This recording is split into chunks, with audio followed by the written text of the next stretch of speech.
Hello YouTube family, स्वागत है आपका आज के हमारे एक और नए वीडियो में।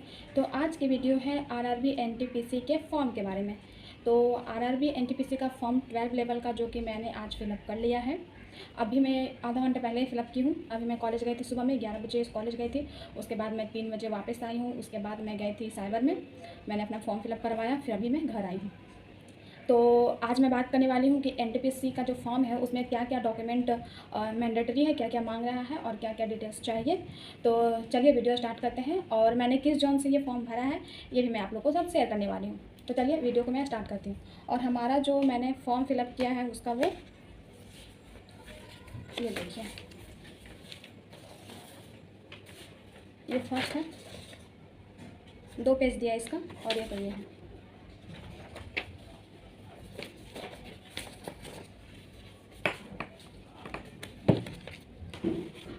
तो सबसे पहले डॉक्यूमेंट की बात करते हैं, क्या क्या डॉक्यूमेंट लगा इसमें। जो हमारा डॉक्यूमेंट लगा इसमें मैट्रिक का सर्टिफिकेट मांगा, और मैट्रिक का जो रोल नंबर हम लोग का होता है, जो एग्ज़ाम सेंटर में जो नंबर दिया जाता है रोल नंबर, वो लगा। इंटर का रोल नंबर लगा। और इशू डेट मांग रहा था, जो मतलब मैट्रिक का जो इशू डेट है, मतलब कब रिजल्ट, मतलब जो रिजल्ट कब आया है उसका इशू डेट, मैट्रिक और इंटर का दोनों का। और मैट्रिक का सर्टिफिकेट मांग रहा था। और वो भी सर्टिफिकेट वैसे तो नहीं है कि सर्टिफिकेट का फ़ोटो दो, उसमें वो होता है ना कि उसमें एक नंबर होता है, वही ज़्यादा मैंडेटरी होती है, वही उसको देना होता है। तो ये 2-3 डॉक्यूमेंट लगे। इसके अलावा हमारा ओबीसी लगा, एनसीएल लगा। अगर सेंट्रल लेवल का है तो आप दे सकते हैं, नहीं तो अगर स्टेट लेवल का भी है तो आप वो भी दे सकते हैं। मेरा सेंट्रल लेवल का नहीं था, ये स्टेट लेवल का था, तो मैंने वही दिया था जो ब्लॉक में बनवाए थे। तो वो लगा, उसका वो भी वो लगता है, मतलब नंबर होता है ना वो, हाँ इशू डेट का जो नंबर होता है, मतलब हाँ उसमें क्रमांक नंबर दिया रहता है। वैसे मैं दिखाती हूँ आपको, मैं सारा डॉक्यूमेंट लेके बैठी हूँ। ये है मेरा मैट्रिक का है, ये इंटर का है, इसके अलावा ये सब है डॉक्यूमेंट। ये है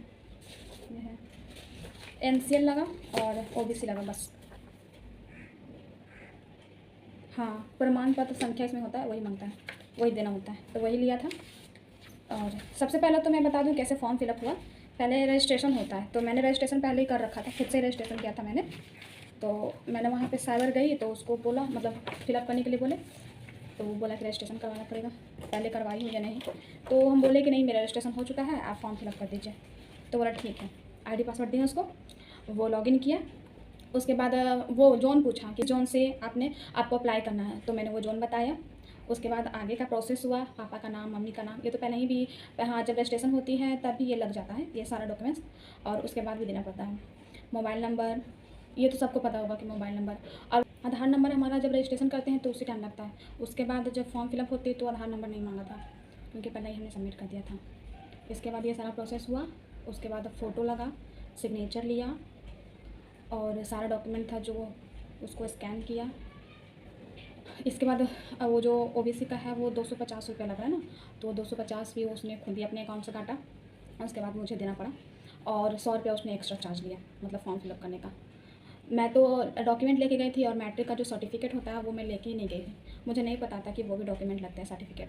तो फिर मैंने घर पे कॉल किया, अपने भाई को बोला, तो वो फ़ोटो क्लिक करके भेजा, तो उसके बाद मैंने वो दिया।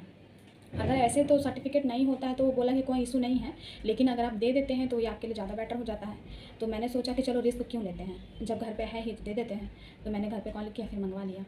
तो पूरा ये डॉक्यूमेंट की बात करें तो क्या क्या लगता है, मैट्रिक, इंटर का, एनसीएल अगर आपके पास है, और ओबीसी अगर आपके पास ओबीसी, अगर आप ओबीसी कैटेगरी से हैं तो ओबीसी का लगेगा।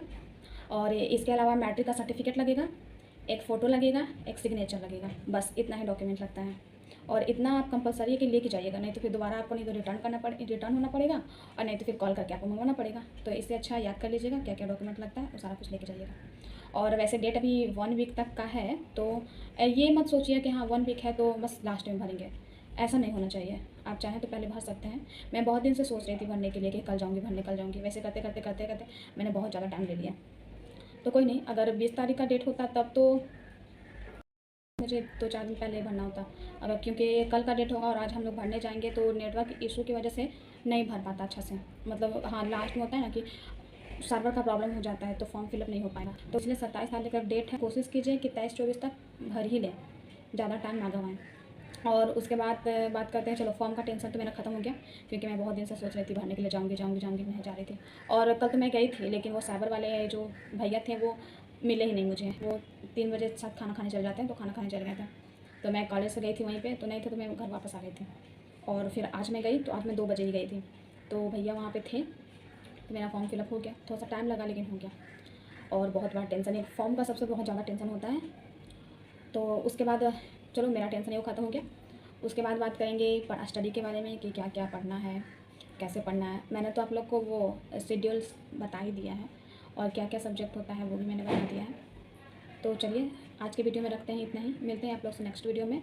और अगर आपको हमारी वीडियो हेल्पफुल लगी होगी तो लाइक कमेंट शेयर कीजिएगा। और आप लोग बताइएगा, हाँ मैं भूल गई, मैं आपको बताना भूल गई कि मैं किस जोन से भरी हूँ। मैं आपको पता है कि पटना में वैकेंसी कितनी है, मात्र 16 है। अब वो 16 तो है, लेकिन 16 में जो ओबीसी का जो कैटेगरी होता है उसमें मात्र 3 वैकेंसी है, 3 सीट है। तो ऐसे तो पटना में कंपटीशन बहुत लो है, लेकिन पटना में भरना बहुत रिस्की हो जाता है, इसलिए मैंने पटना में नहीं भरा।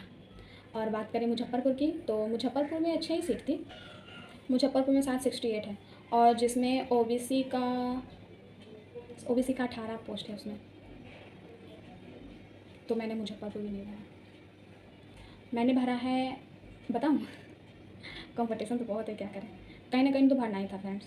आप लोग भी कमेंट करके बताइएगा कि आप लोग कहाँ से भरे, मतलब किस जोन से भरे। मैं रांची जोन से भरी हूँ, क्योंकि रांची से हमारा पुराना रिश्ता है मेरी पढ़ाई उधर से हुई है। मैं तो पटना में 12th के बाद ही यहाँ पे आई हूँ, और यहाँ पे मैं ग्रेजुएशन कर रही हूँ। तो मैंने सोचा चलो रांची ही भर देते हैं, अगर भगवान ने चाहा तो सिलेक्शन हो गई तो रांची में ही रह लेंगे, क्या प्रॉब्लम होगी। पटना से टाटा बाय बाय। बट अभी नहीं सोच सकते हैं क्या होगा क्या नहीं होगा। अभी तो मैंने पढ़ाई भी स्टार्ट नहीं की है, और बस 4-5 महीने हमारे पास समय है, उसमें ही हम लोग को करना होगा। और हाई कट ऑफ भी जाएगी इसकी, एंड क्या बोलते हैं, कट ऑफ तो हाई जाएगी ये तो ऑब्वियसली ये जाएगी। और स्ट्रेटजी हम लोग को बहुत, क्या बोलते हैं उसको, एकदम अच्छा से उसको फॉलो करना होगा। अगर फॉलो नहीं करेंगे तो नहीं हो पाएगा। आप लोग को पता होगा कि ये कितना मिनट का, 1.5 घंटे का, हाँ 1.5 घंटे का समय है हमारे पास, और टोटल 100 क्वेश्चन हम लोग को अटैम्प्ट करने हैं, जिसमें से तो 30 मैथ का ही हो जाता है, 30 रीजनिंग का है, हाँ 30 मैथ का, 30 रीजनिंग का है, 40 जीके जीएस का। तो जीके जीएस में तो उतना टाइम नहीं लगता जितना मैथ और रीजनिंग में लगेगा, तो टाइम मैनेजमेंट भी बहुत ज़्यादा ज़रूरी है। तो अगले वीडियो में लाऊंगी मॉक पे, हाँ पहला मॉक में लगा के देखूंगी कि कितने नंबर मेरे आते हैं, और उसके बाद फिर पढ़ाई स्टार्ट करेंगे, और रेगुलर कंटिन्यू रहूँगी मैं। तो अगर आपको मेरी वीडियो पसंद आई तो लाइक कमेंट शेयर कीजिएगा। टाटा।